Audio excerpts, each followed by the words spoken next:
Hello, my name is Chris Hassler, and I am a Civil Rights Specialist for Project Solutions, Inc.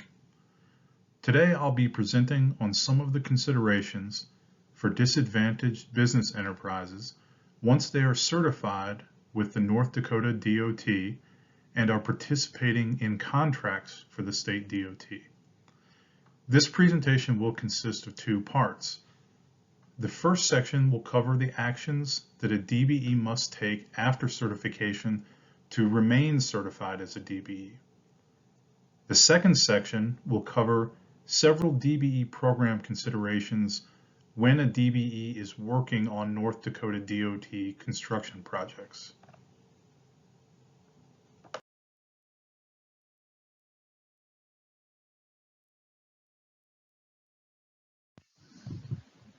We'll begin the presentation with a look at the certification related topics. Once a firm becomes a certified DBE, they take on a duty to inform the North Dakota DOT or any other state in which they're certified about changes in their circumstances that affect the firm's ability to meet the size, disadvantaged status, ownership, or control requirements. A DBE must inform the North Dakota DOT in writing within 30 days of a change in circumstances which would affect one of these factors. A common example of a change in circumstance would be that the DBE firm owner decides to retire, and either their children or maybe some other business associate intends to take over ownership and management of the firm. A less obvious example might be if a DBE loses certain expert qualified staff that help the firm perform one or more of the work types in which it is certified. Or maybe the DBE suffers a loss of equipment that is essential in carrying out one or more of the work types in which the firm is certified. Either of these may imperil the DBE's ability to meet the regulatory requirements concerning control of a firm. The duty to inform also includes certification actions taken by other states. If your DBE firm is certified in states other than North Dakota, or perhaps you're an out-of-state firm that's certified in North Dakota, you must report to the North Dakota DOT certification actions regarding your firm that have been taken by other states. I'll add that it's not necessarily a regulatory duty to inform the state DOT of things like changes in your business address or phone number or other contact information, but it sure is helpful and will be appreciated if those changes are communicated to the DOT as soon as possible after they occur.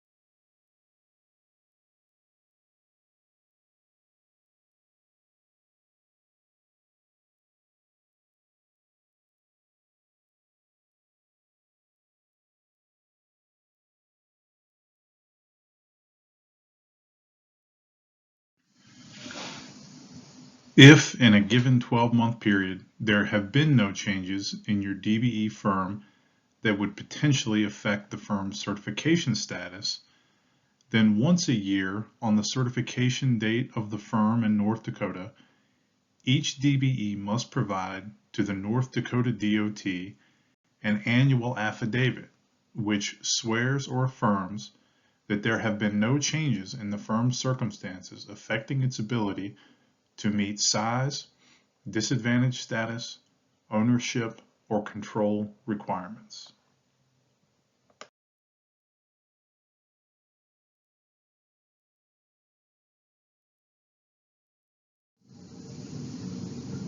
The DBE regulations require that the annual affidavit specifically affirm that the DBE continues to meet both the Small Business Administration's business size criteria, which can vary according to the firm's primary NAICS code, and the overall gross receipts cap in the DBE regulations themselves, which is currently 26.29 million.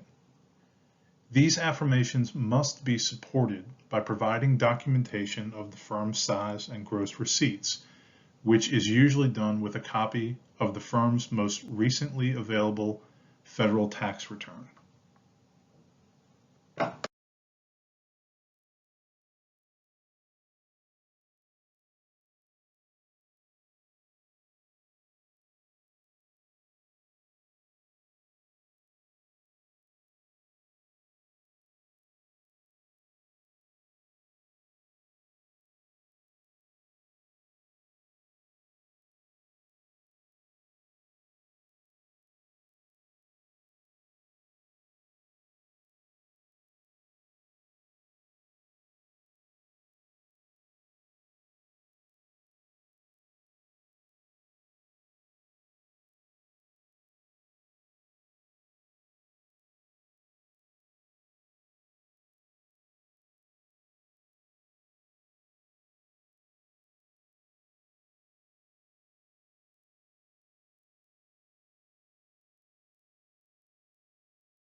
The North Dakota DOT provides an annual affidavit form titled SFN 52158, Notice of Changes and Annual Affirmation of DBE Program Eligibility.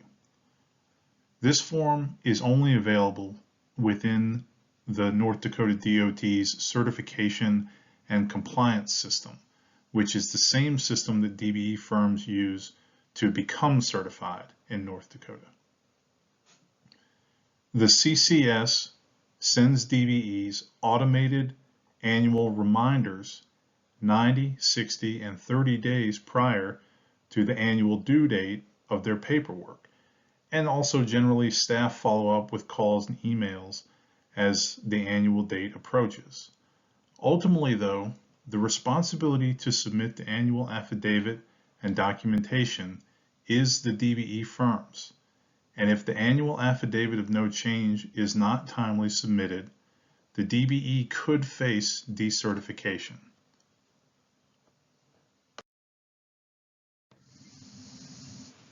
The North Dakota DOT Certification and Compliance System can be found at this link. Again, most DBEs are going to be familiar with this system because it is the one that the DBEs will have used to become certified in North Dakota in the first place.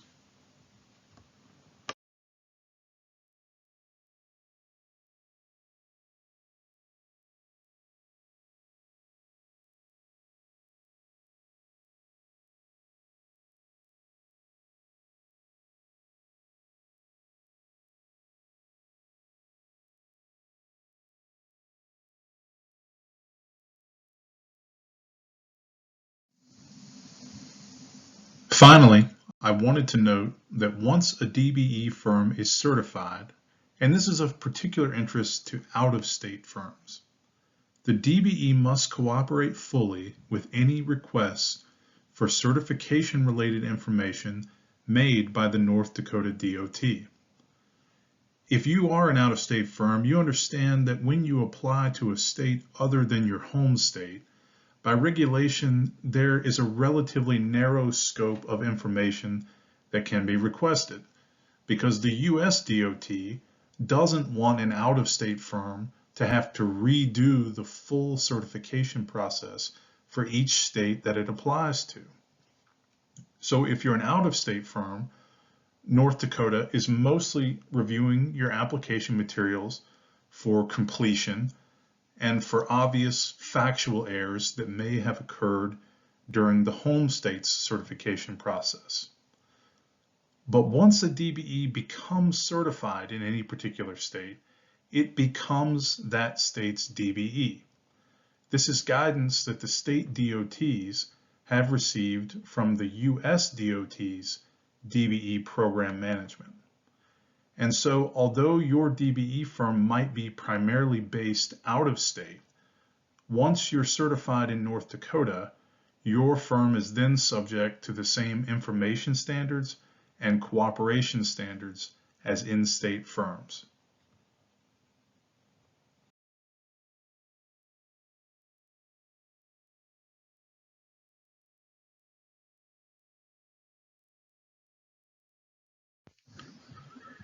Now we'll switch gears and examine some DBE program topics that are related to a DBE firm's participation on a highway construction contract.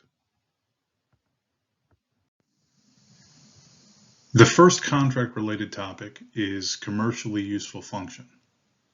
I want to begin by explaining that when a DBE is performing work on a project on which a DBE goal has been set, there are two concepts at play on those contracts with regard to DBE participation. The first is just the normal prime contractor-subcontractor relationship.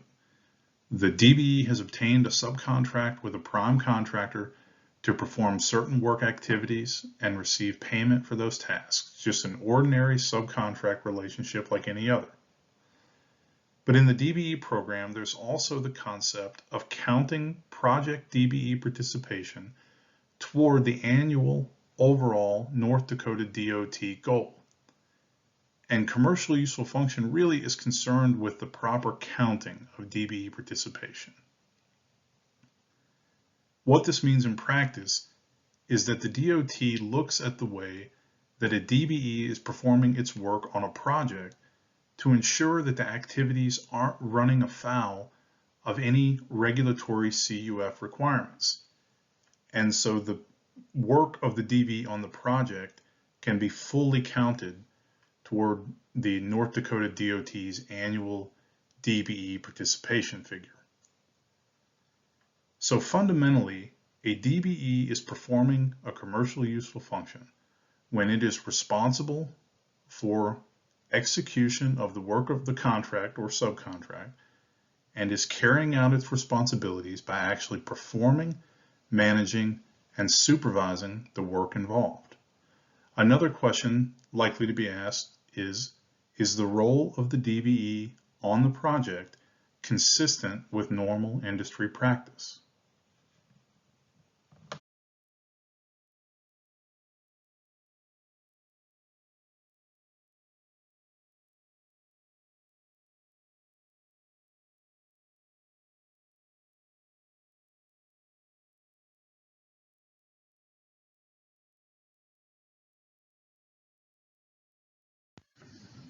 If a DBE firm is supplying materials for a project, even if the firm is also installing the materials, whether or not the firm is doing any work on the project site, in order for the supplying to be a commercially useful function, the DBE has to be responsible for negotiating the price of the materials, determining quality and quantity, ordering the material, and paying for the material itself.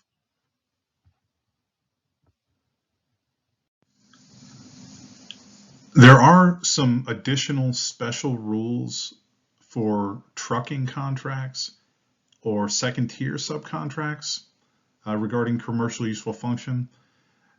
In this presentation, we're not going to get into the weeds on these two items, but if you are a trucking firm or if you're a DBE firm that has second-tier subcontracts, please feel free to reach out to myself or to the North Dakota DOT DBE office. Our contact information will be on the final slide of this presentation, and we would be happy to provide you with additional information regarding commercial useful function on either of these two topics. Because commercially useful function can be challenging to understand in the purely theoretical sense, here are some examples of commonly seen situations that may create CUF issues on a project. A prime contractor self-performing work or assisting a DBE in performing work without prior DOT approval is likely to create a commercially useful function issue if it is work that was originally committed to the DBE firm. This is most often seen when a prime contractor is attempting to keep a project on schedule.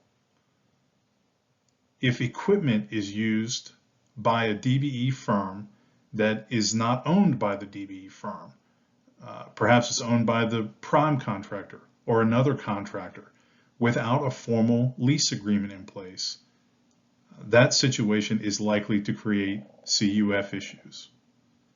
And then finally, if a DBE has a pattern of working for only one prime contractor, or a large portion of a DBE's annual work is with a single prime contractor, that might result in a commercially useful function issue.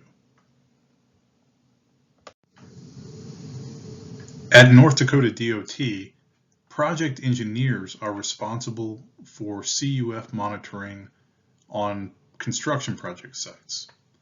They record their observations about which firms were on the project site and which work was being accomplished by who. They complete Form SFN 62120, DBE Performance Commercially Useful Function Certification. This form or examination is completed within the first 5 days of a DBE's active participation on the project, but really there is an effort to complete the form as early in the DBE's work on the project site as possible. The form is then uploaded by the project engineer to the Construction Automated Record System, or CARS, as it's called. The DBE office is alerted when the form is uploaded and then approves and signs off on the form.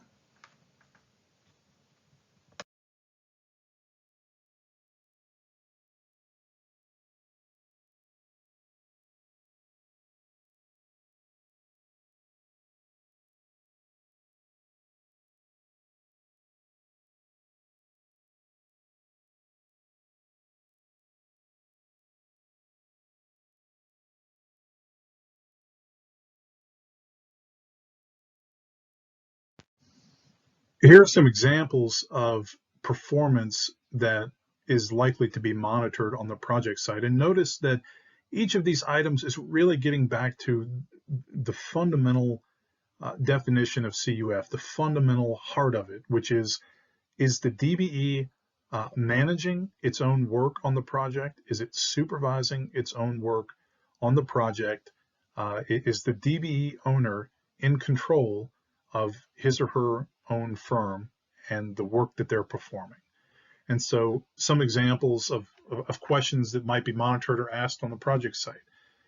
Is the DBE performing the work items that that firm is under contract to perform? Who is supervising the DBE's work? Is the prime contractor performing any of the DBE's work? Does the equipment used by the DBE have the firm's markings or emblems?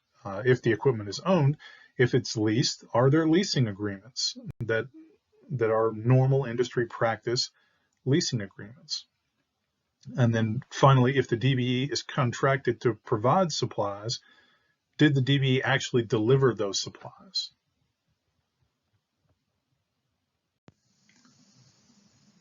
For consultant DBE firms working with the North Dakota DOT, the CUF process is just a little different. A consultant DBE firm must complete a different form, SFN 61412, titled DBE Consultant, Commercially Useful Function Certification to Environmental Transportation Services Division, Consultant Administrative Services Section. This form is completed with the early contract paperwork prior to any task orders being received. CUF issues are generally not going to get a DBE kicked off of a project, so to speak. It's not going to make a DBE lose a contract or lose work items on a contract because there are CUF issues. Again, commercially useful function has more to do with counting DBE participation correctly. However, repeated CUF issues might raise questions to the DBE office about a DBE firm's control and independence, which could then lead to a review of the DBE's certification qualifications. The DBE regulations state that an independent business is one whose viability is not dependent on its relationship with another firm or firms.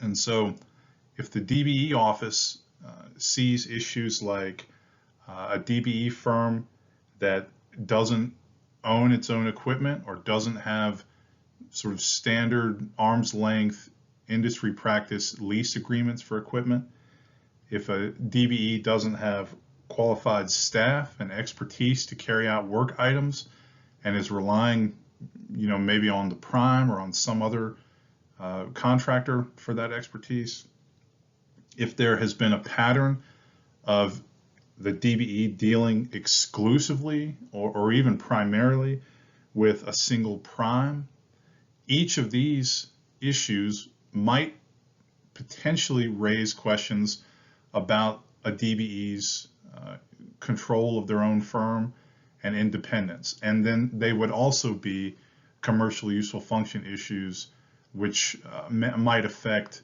the counting of DBE participation. So there is some blending of the two concepts, and a DBE firm should be aware of that.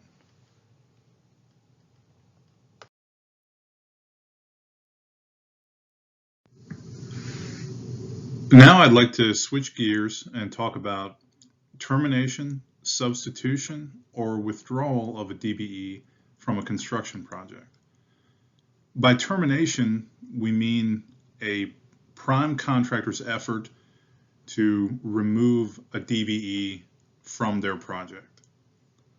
By substitution, we mean a prime contractor replacing a DBE with whom they have a subcontract with a different DBE for the project, or giving work that was originally committed to one DBE to a different one.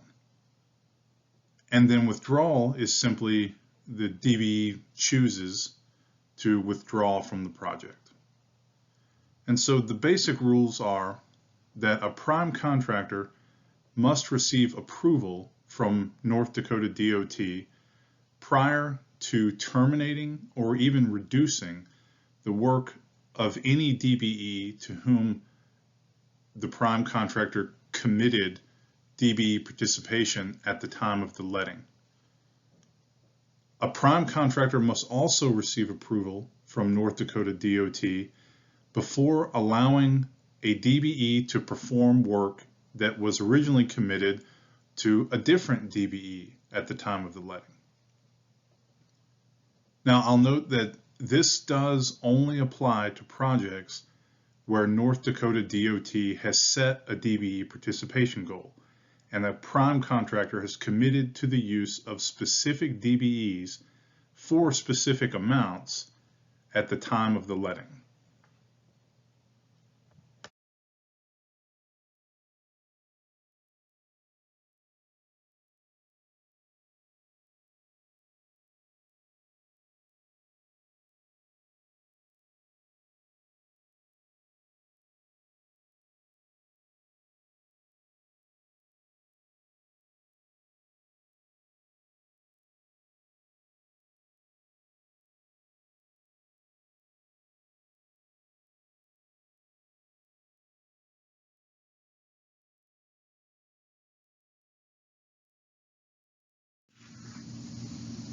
If a prime contractor intends to terminate or reduce a DBE's work on a commitment project, the prime must first provide written notice to the DBE and to the North Dakota DOT and give the reasoning.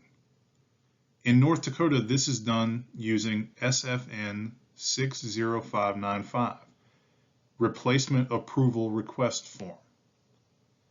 The DBE then has 5 calendar days to provide a response with an objection or other explanation for the DBE firm's performance. Alternatively, the DBE can simply sign off on Form 60595 if there are no objections. The North Dakota DOT will examine all applicable documentation and will approve termination or reduction of work requests only for good cause. Good cause is a term used in the DBE regulations, and it may include these following factors. The DBE fails to execute a written contract. The DBE's performance is not consistent with industry standards.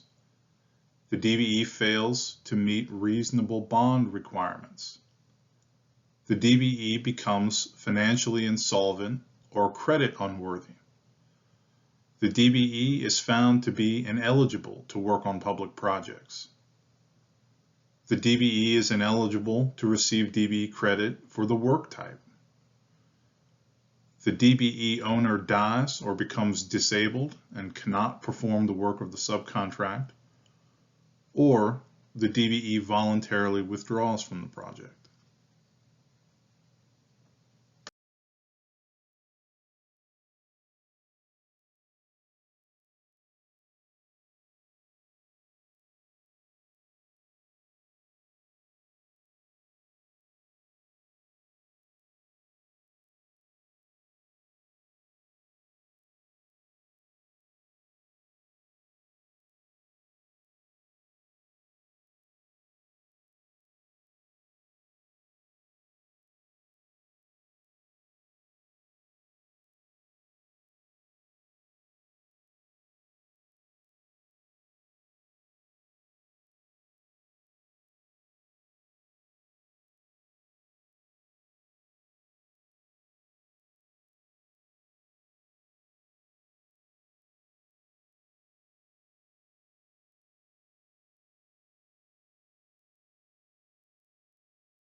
If the North Dakota DOT approves a prime contractor's request to either terminate or reduce the work of a DBE to whom they've made a commitment on their project, or even if a DBE withdraws from a project on which the prime contractor has made a DBE commitment, the next step is that the prime contractor must make a good faith effort to subcontract out the work that was originally committed to the DBE to a different DBE. The prime contractor may not self-perform the work or use a non-DBE contractor until the good faith effort documentation has been reviewed and approved by the North Dakota DOT.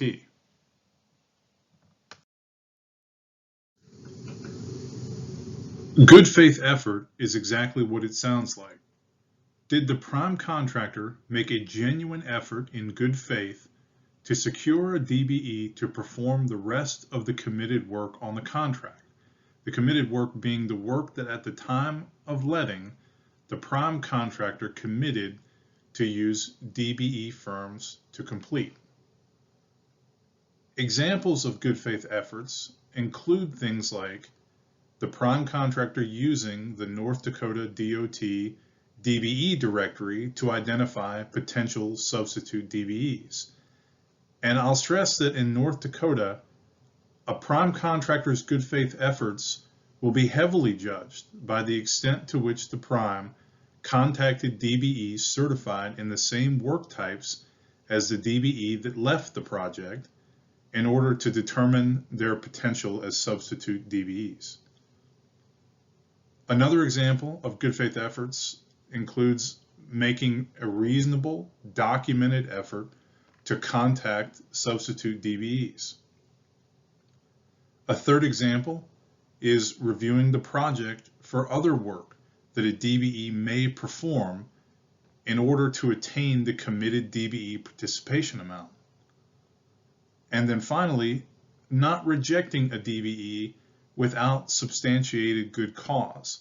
And an example of substantiated good cause might be the prime contractor has a documented negative work history with a particular DBE.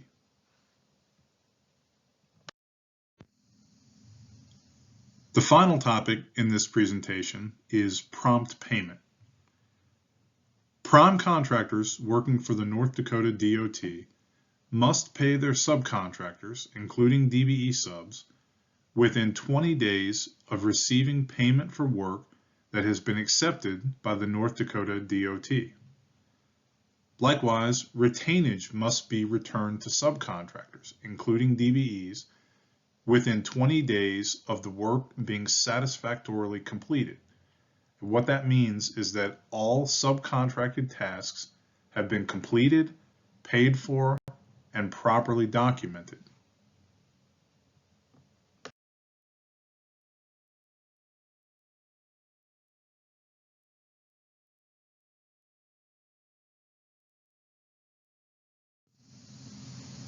If a prime contractor intends to withhold payment beyond the 20-day timeline, the prime must immediately notify both the subcontractor and the project engineer in writing the reasons for withholding payment. A DBE subcontractor or any other subcontractor may also notify the project engineer if prompt payment has not been made. The North Dakota DOT will then determine if there is just cause for the withholding. And in most cases, this is largely dependent on whether or not the subcontractor's work was satisfactorily completed.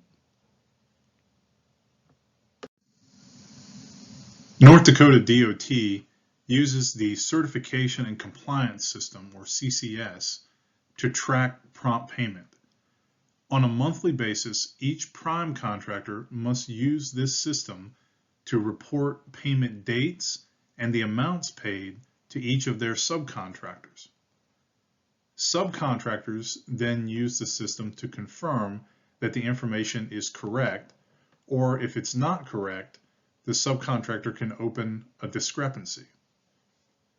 If a discrepancy is not otherwise resolved in a reasonable time period, generally 7 days, the North Dakota DOT Civil Rights Division will follow up on all DBE discrepancies.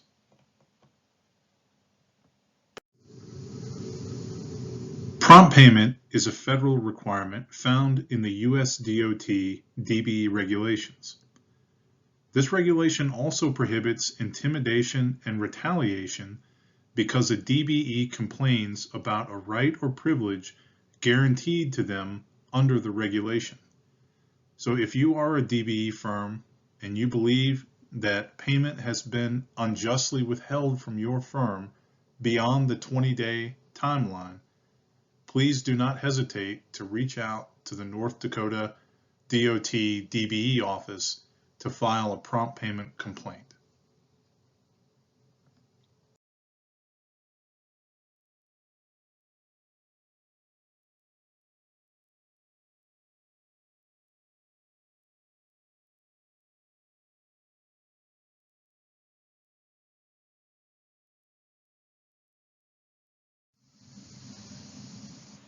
I hope this presentation has been informational. If you have any questions about any of the topics presented here, please don't hesitate to reach out to either myself or the DBE Program Administrator for the North Dakota DOT. Both of our contact information is displayed on this final slide. Thank you.